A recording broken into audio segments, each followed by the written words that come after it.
Hello viewers, ये video मैंने basically Python series से बनाया है। पाइथन्स प्रोग्रामिंग लैंग्वेज आज के डेट का second most popular programming language है और ये लैंग्वेज भी ये फैसिलिटी प्रोवाइड करता है कि हम लोग सिमिलर टाइप्स के स्टेटमेंट्स को फाइनाइट और इनफाइनाइट टाइम्स के लिए रिपीट कर सकते हैं through the help of loop.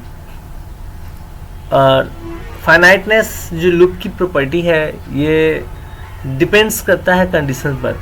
अगर कंडीशन हमारा फाइनाइट है, आफ्टर सर्टेन टाइम्स वो टर्मिनेट होने की एबिलिटी रखता है कंडीशंस में, तो ऐसे लूप्स को हम लोग फाइनाइट लूप्स कहते हैं। और ऐसे लूप्स जिसके कंडीशंस फाइनाइट टाइम्स में टर्मिनेट न हो, ऐसा कंडीशन हो जो ऑलवेज ट्रू ही आए, कभी नेवर फॉल्स हो ही नहीं, तो ऐसे लूप्स को हम लोग कहते हैं इनफाइनाइट लूप्स। बेसिकली लूप्स का यूज़ जो हम लोग करते हैं वो स्टेटमेंट्स को रिपीट करने के लिए करते हैं। तो अब स्टेटमेंट्स को जो रिपीट करना है तो डेफिनेटली अपनी ज़रूरत के हिसाब से ही हम लोग रिपीट करेंगे और ज़रूरत के हिसाब से रिपीट करते हैं, इसीलिए मैक्स टाइम्स हम लोग इसे फाइनाइटली ही यूज़ करते हैं। बट रेयरली हमें कभी कभी ऐसी भी ज़रूरत पड़ती है कि इनफाइनाइट टाइम्स तक के लिए इसे चलाते हैं और in between according to our requirements track the conditions and after that stop और exit the infinite loops.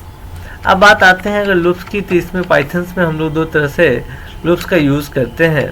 The first one is the for loop and the second one is the while loop. For loop जो है हमारा, ये हम लोग C plus plus वगैरह में करते हैं। सिमिलरली यहाँ भी काम करता है, बट इन पाइथन ये फॉर लूप को इम्प्लीमेंट करने के लिए बेसिकली हमें ज़रूरत पड़ती है रेंज स्पेसिफायर फंक्शंस की। ये जो रेंज फंक्शन है ये पाइथन की इनबिल्ट लाइब्रेरी फंक्शंस है और इसके हेल्प से हम लोग क्या करते हैं तो रेंज स्पेसिफाई करते हैं। लूप में हम लोग क्या करते हैं, रेंज स्पेसिफाई करते हैं कि कहाँ से स्टार्ट करना है, कहाँ तक जाने हैं और in between what we needs to do the processings, और इस बीच में स्टार्ट से स्टॉप के बीच में क्या क्या हमें वर्क्स डन को परफॉर्म करने हैं, इसे ही हम लोग आइडेंटिफाई करते हैं। और लूप हमारा जब एग्जीक्यूशन में आता है तो हमारे दिए हुए स्टेटमेंट्स को रिपीट करता है। तो ये जो रेंज फंक्शन हमारा इनबिल्ट फंक्शन है पाइथन की, ये फैसिलिटी प्रोवाइड करता है कि इसमें स्टार्ट वैल्यू देते हैं, एंड वैल्यू देते हैं। ये स्टार्ट और एंड वैल्यू के बीच में ये ऑपरेशन परफॉर्म करता है। ठीक है, तो अब देखिए इसका सिंटैक्स कैसा होता है फॉर लूप का। ये भी स्टेटमेंट्स को रिपीट करने के लिए हम लोग यूज़ करते हैं। अब देखिए for then variable, in is a keyword, for is a keyword, x is a variable, range initial value and then the range का फाइनल वैल्यू। तो अब ये चूंकि रेंज है तो रेंज फंक्शन की प्रॉपर्टी होती है कि जो रेंज की जो लास्ट फाइनल वैल्यू होती है उस फाइनल वैल्यू से एक कम, यानी final value less than 1 times the range will execute. तो अब अगर इनिशियल वैल्यू 1 देते हैं और मुझे 10 तक जानी है तो रेंज की जो वैल्यू होगी डेफिनेटली ग्रेटर देन 1, यानी 10 प्लस 1। अगर 10 टाइम्स जाने हैं तो 10 प्लस 1 और देन उसमें हम लोग स्टेटमेंट्स को राइट करते हैं। अब बात आती है कि इसको अगर हम लोग रेंज फंक्शन को डिफाइन करते हैं use to data collection with given range. Data का कलेक्शन करता है, जैसे इनिशियल वैल्यू 1 दे दिए तो x की जो वैल्यू होगी फर्स्ट टाइम 1 हो जाएगी, नेक्स्ट टाइम फिर 2, 3, 4, ये बाय डिफ़ॉल्ट 1 इंक्रीमेंट करता है। इसमें अगर हम लोग ऑप्शनल आर्गूमेंट्स होते हैं इंक्रीमेंट और डिक्रीमेंट सेक्शंस, तो अगर हमें इंक्रीज करने की ज़रूरत है तो हम लोग क्या करते हैं, इसको कोई भी ऑप्शनल आर्गूमेंट पास नहीं करते हैं। बट कभी कभी हमें ऐसी भी ज़रूरत पड़ जाती है कि हमें डिक्रीमेंट करने की ज़रूरत पड़ती है, तो चूंकि ये बाय डिफ़ॉल्ट अपने प्रॉपर्टी से इंक्रीमेंट करता है तो इस वजह से हम लोग को ज़रूरत पड़ने पर क्या करना होगा, तो एक ऑप्शनल आर्गूमेंट इसमें आता है जिसको हम लोग ऑप्शनल आर्गूमेंट कहते हैं और ये होता है increment slash decrement.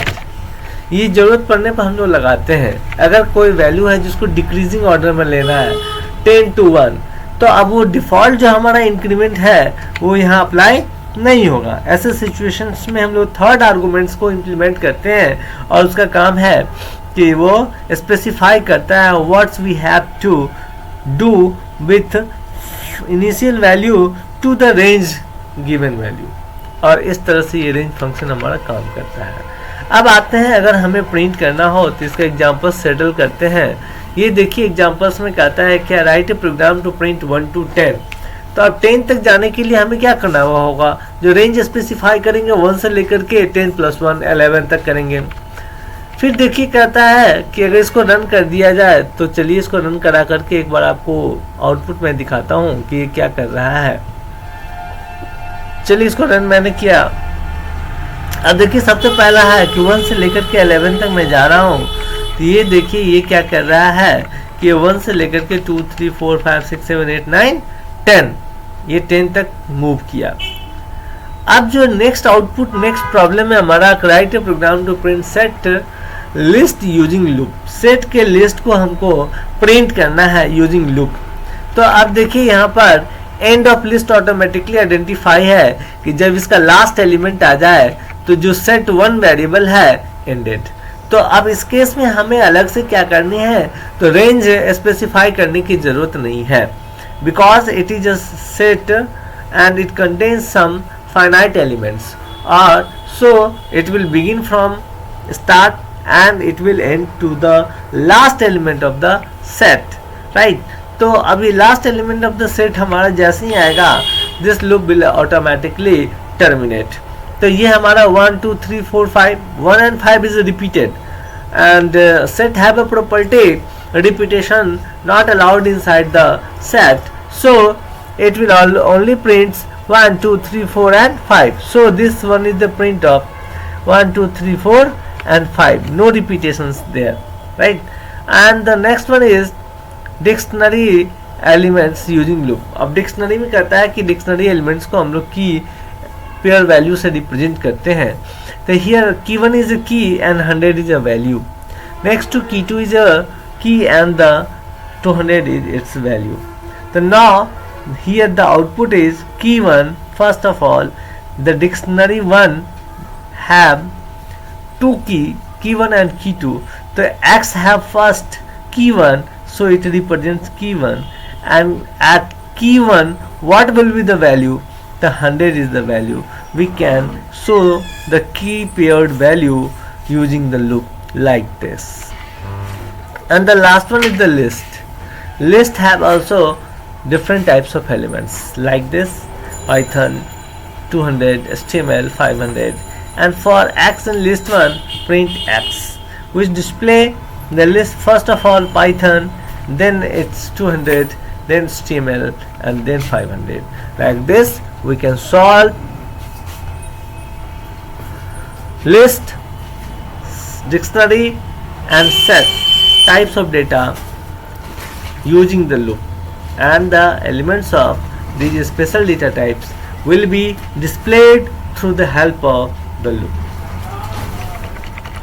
So I hope you are understanding the concept of loops। we can solve various types of problems using the loop। I will give you some examples too in next videos regarding the for loop। thank you viewers।